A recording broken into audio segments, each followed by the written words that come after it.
Hello everyone, welcome to my YouTube channel मार्गदर्शक के इस यूट्यूब चैनल पे आप सभी का बहुत बहुत स्वागत है।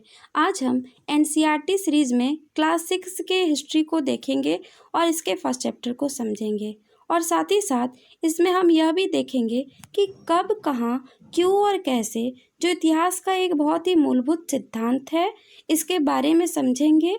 और इतिहास के परिप्रेक्ष्य में हम यह भी देखेंगे कि समय के साथ जो परिवर्तन हो रहे हैं वो हमारा इतिहास कैसे बनता जा रहा है। तो फ्रेंड्स, अब हम अपने चैप्टर की ओर आगे बढ़ते हैं। चैप्टर की ओर आगे बढ़ने से पहले मैं एक छोटी सी इन्फॉर्मेशन आप लोगों को देना चाहती हूँ कि एनसीईआरटी एक ऐसी सीरीज है, इसमें जब तक इस बुक को हम लोग खुद से नहीं पढ़ेंगे इसको समझना बहुत मुश्किल है। तो फ्रेंड्स, आप लोग जब बुक को पढ़ते हैं तो आप लोगों को समझ में नहीं आता है कि इसमें हम किस पॉइंट्स को नोट करें। तो मेरी एक छोटी सी कोशिश है कि बुक के अंदर से उन पॉइंटों को लेकर आपके पास आना जो जिससे क्वेश्चंस बनते हैं और जो एग्ज़ाम में आता है। तो फ्रेंड्स, अब हम अपने चैप्टर की ओर बढ़ते हैं। आज का हमारा चैप्टर है क्या, कब, कहाँ और कैसे। इसमें हम सबसे पहले इतिहास के बारे में समझेंगे कि इतिहास किन शब्दों के मेल से बना है और इसका क्या अर्थ है। तो इतिहास इति जोड़ ह जोड़ आज से मिलकर बना है और इसका अर्थ है ऐसा निश्चित रूप से हुआ। आरंभिक लोग कहाँ रहते थे? जो पहले के आरंभिक लोग थे उनका निवास स्थल कहाँ था? तो जो हमारा नर्मदा नदी है, इसी नर्मदा नदी के तट पर कई लाख वर्ष पहले लोग इसी नदी के तट पर रह रहे थे और इन्हें ही आगे जाकर इन्हें कुशल संग्राहक इसीलिए कहा जाता था क्योंकि ये वनस्पति, पेड़ पौधे, नदियों तथा अपने आसपास के वातावरण से परिचित थे। इसी की वजह से इन्हें कुशल संग्राहक कहा जाता था। अब हम देखेंगे कि आखेट का मतलब क्या होता है। तो आखेट का मतलब होता है शिकार और आखेटक का मतलब होता है शिकारी। जो कुशल संग्राहक थे वो जो शिकार करते थे उन शिकार का नाम उन्होंने आखेट रखा था और शिकारियों का आखेटक। अब हम देखेंगे कि सर्वप्रथम गेहूँ और जौ जैसी फसलें किन क्षेत्रों में उपजाई गई थी। तो सुलेमान और किरथर की पहाड़ियाँ जो पाकिस्तान और अफगानिस्तान में है, इन्हीं क्षेत्रों में 8000 वर्ष पूर्व जौ और गेहूं जैसी फसलें उपजानी शुरू की गई थी। अब हम सबसे पहले ये देखेंगे कि यह क्षेत्र कहाँ है।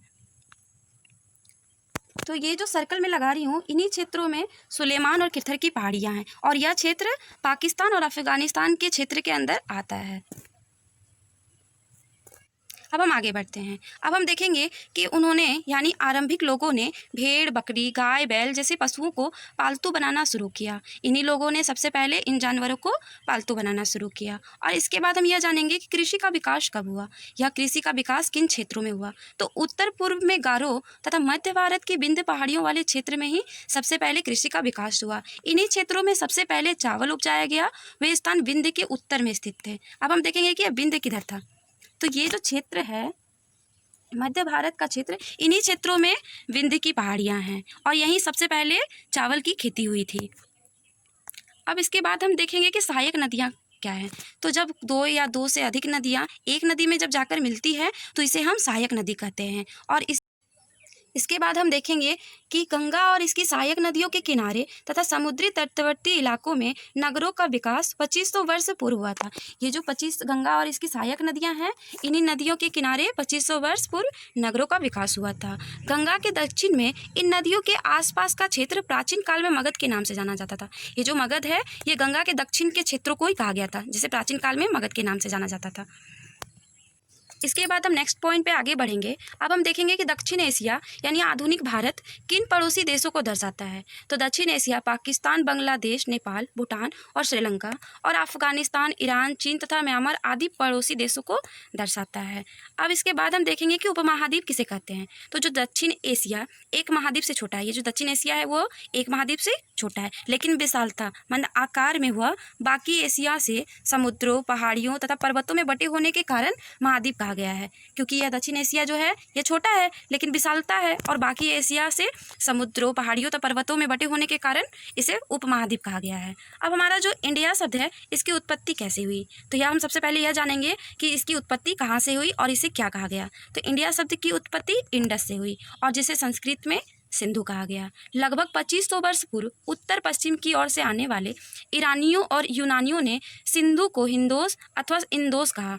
जो 2500 वर्ष पूर्व उत्तर पश्चिम की ओर से ईरानी और यूनानी आए थे, उन्होंने ही ये हमारे जो इंडिया है इसे इंदोस और इंदोस किया और इसी नदी के पूर्व में स्थित भूमि प्रदेश को इंडिया कहा। अब हम देखेंगे कि भरत नाम की उत्पत्ति कैसे हुई। तो जो भरत नाम का प्रयोग उत्तर पश्चिम में रहने वाले लोगों के समूह के लिए किया जाता था। ये जो हमारे देश में उत्तर पश्चिम के लोग हैं, इन्हीं लोगों के समूह के लिए भरत नाम का प्रयोग हुआ, जो आगे जाकर भारत कहलाया। और ये उत्तर पश्चिम में रहने वाले समूह का उल्लेख संस्कृत के आरंभिक कृति ऋग्वेद, यानी हमारा जो 4 वेद है, इसी 4 वेद में जो ऋग्वेद है, या ऋग्वेद 3500 वर्ष पुरानी कृति है, और इसी में भरत नाम के समूह का उल्लेख मिलता है, जो बाद में हमारे देश के लिए होने लगा। यानी हमारा देश अभी भारत कहलाता है, या भारत की वजह से ही कहलाने लगा। अब हम देखेंगे कि अतीत के जानकारी के स्रोत के बारे में। तो अतीत के जानकारी के स्रोत में क्या क्या आती है और क्यों ये ज़रूरी है। तो अतीत में लिखी गई पुस्तकों को ढूंढना और पढ़ना अतीत के जानकारी के स्रोत में सबसे इंपॉर्टेंट है, क्योंकि जब तक हम लोग किसी भी चीज़ को पढ़ेंगे नहीं, उसको खोजेंगे नहीं, उसको देखेंगे नहीं, तब तक हम लोगों को इतिहास के बारे में कुछ भी पता नहीं चलेगा। तो अब हम यह देखेंगे कि अतीत की जानकारी के स्रोत में किन किन चीज़ों को रखा गया है। तो इसमें सबसे पहले रखा गया है पांडुलिपि को।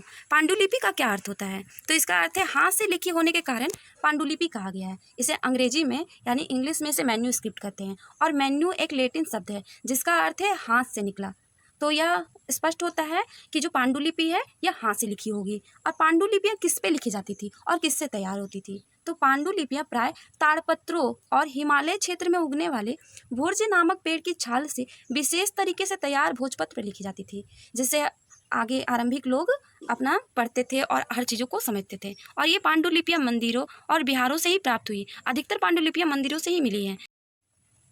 इन पांडुलिपि पुस्तकों में धार्मिक मान्यताओं व व्यवहारों, राजाओं के जीवन, औषधियों तथा विज्ञान आदि सभी प्रकार के विषयों की चर्चा मिलती है। इन्हीं से हमें पहले की सब चीज़ों की जानकारी मिलती थी। अब हम इन पांडुलिपियों की भाषा क्या थी? तो इन पांडुलिपियों की भाषा प्राकृतिक भाषा थी, जो आम लोग द्वारा उपयोग में लाए जाते थे। अब हम देखेंगे अभिलेख के बारे में कि अभिलेख क्या है। तो अभिलेख पत्थर अथवा धातु जैसी अपेक्षाकृत कठोर सतहों पर उत्कीर्ण किए गए पाठन सामग्री को कहते हैं। पहले के ज़माने पे तो पांडुलिपियों और अभिलेखों का ही उपयोग होता था। तो जो अभिलेख थे वो पत्थर और धातु जैसी अपेक्षाकृत कठोर सतहों पर उत्कीर्ण की जाती थी। अतीत में बनी और प्रयोग में लाई गई वस्तुओं का अध्ययन करने वाला व्यक्ति पुरातत्वविद होता था। ये जो पुरातत्वविद है यही अतीत में लिखी हुई सारी वस्तुओं का अध्ययन करता था, छोटे छोटे चीज़ों को खोजता था और उसे जांचता था, परखता था और समझने की कोशिश करता था कि ये कब का है और किस राजा का है, ये कब इस्तेमाल हुआ। उनकी जैसे पत्थर और ईंटों से बनी इमारतों के अवशेष, चित्रों, मूर्तियों, हथियारों, औजारों, बर्तनों, आभूषणों, सिक्कों, जानवरों, चिड़िया तथा मछलियों की हड्डी आदि को ढूंढना और उनका अध्ययन करना ही पुरातत्वविदों का काम था। है इसका प्रयोग इन्हीं चीज़ों के लिए किया जाता था। अब हम देखेंगे कि वर्ष की गणना किससे होती थी। तो वर्ष की गणना ईसाई धर्म प्रवर्तक ईसा मसीह के जन्म की तिथि से की जाती थी। ये जो हमारे ईसा मसीह है, इनके जन्म की तिथि से ही वर्ष की गणना की जाती थी। और ईसा मसीह के जन्म के पूर्व की सभी तिथियाँ ईसा पूर्व तथा ईसा अर्थात ईसा के जन्म के बाद के रूप में की जाती थी। अब हम चलते हैं अभ्यास प्रश्न की ओर। चैप्टर को पूरा कंप्लीट करने के बाद हमें कुछ क्वेश्चंस भी कर लेने चाहिए ताकि हमारा कॉन्सेप्ट क्लियर हो। तो हम आज का हमारा पहला क्वेश्चन है कि गेहूं और जौ जैसी फसलों के संदर्भ में निम्नलिखित कथनों पर विचार कीजिए। तो इसमें पहला कथन है मनुष्यों द्वारा सर्वप्रथम इन्हीं फसलों को उपजाने की शुरुआत की गई थी। और हमारा दूसरा कथन है इन फसलों को उपजाने का क्षेत्र हिमालय तथा विंध्य की पहाड़ियाँ थी। अब उपयुक्त कथनों में से कौन सा सही है? अब आपको बताना है कि इन चारों ऑप्शंस में कौन सा सही है। तो पहला ऑप्शन है कि इनमें से सिर्फ एक ही सही है, दूसरा इनमें से 2 सही है यानी दूसरा नंबर सही है, और तीसरा ये दोनों सही है मतलब प्रथम कथन और द्वितीय कथन दोनों सही है, और चौथा इनमें से कोई नहीं। इसका आंसर आप लोगों को कमेंट बॉक्स में देना है। अब चलते हैं हम अपने सेकंड क्वेश्चन की ओर। तो हमारा सेकंड क्वेश्चन है पांडुलिपियों के संदर्भ में निम्नलिखित में से कौन सा कथन सही नहीं है। कथन 1 है अतीत में हाथ से लिखी गई पुस्तकें पांडुलिपि कहलाती थी। कथन 2 है अंग्रेजी में पांडुलिपि के लिए मैन्यूस्क्रिप्ट शब्द का प्रयोग होता था, जो लैटिन भाषा के शब्द मैन्यू जिसका अर्थ है हाथ से निकला। और कथन 3 है पांडुलिपियाँ ताड़ के पत्तों को काटकर अथवा हिमालय क्षेत्र में उगने वाले भुर्ज नामक पेड़ की छाल से विशेष तरीके से तैयार भोजपत्र पर लिखी जाती थी। और कथन 4 है पांडुलिपियाँ ताड़ के पत्तों को काटकर अथवा हिमालय क्षेत्र में उगने वाले भुर्ज नामक पेड़ की छाल से विशेष तरीके से तैयार भोजपत्र पर लिखी जाती थी। ये ऑप्शन 2 बार सेम रिपीट हो गया है। तो आपको इन तीनों में ही आंसर देना है, फर्स्ट ये, सेकेंड, थर्ड, इन तीनों में ही आपको बताना है कि इसका आंसर क्या है। अब हम चलते हैं अपने थर्ड क्वेश्चन की ओर। तो हमारा थर्ड क्वेश्चन है अभिलेखों के संदर्भ में निम्नलिखित कथनों पर विचार कीजिए। ऐसे लेख जो केवल पत्थरों पर उत्कीर्ण किए जाते थे अभिलेख कहलाते थे। और कथन 2 है कभी कभी शासक अथवा अन्य लोग अपने आदेशों को इस तरह उत्कीर्ण करवाते थे ताकि लोग उन्हें देख सके, पढ़ सके तथा उनका पालन कर सकते। अब इन तीनों में से कौन सा कथन सही है आपको बताना है। तो कथन 1 सही है, 2 में कथन 2 सही है, 3 में कथन 1 और 2 दोनों सही है, 4 में इनमें से कोई नहीं। तो आपको इन तीनों का आंसर कमेंट बॉक्स में देना है। अगर आपको मेरी वीडियो अच्छी लगी हो तो प्लीज़ मेरे इस वीडियो को लाइक करें, कमेंट करें और शेयर करें। और अगर आप नए सब्सक्राइबर हैं, अगर आप इस वीडियो को पहली बार देख रहे हैं या हमारे चैनल पर पहली बार आए हैं तो हमारे चैनल को सब्सक्राइब करें और बेल आइकन को प्रेस करें। Thanks for watching.